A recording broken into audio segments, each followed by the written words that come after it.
This is a piece of equipment that I inherited from an old blacksmith and a furniture maker by the name of E.A. Swansea. The metal part here is the base to a Model A tire changer, the old wooden wheel rubber tires.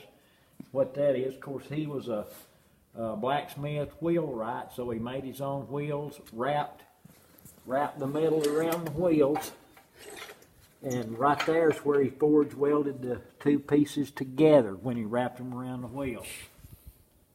Alright, for a handle, he's got a two-piece, one-piece handle.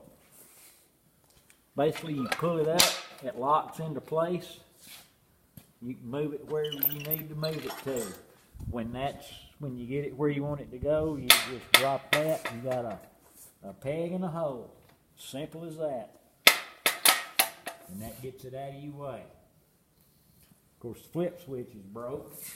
But anyway, what I'm doing is just cleaning some pieces of real brittle metal that's too dangerous to clean with a angle grinder with a knotted cut brush on it. So anyway, that's what I'm doing now, and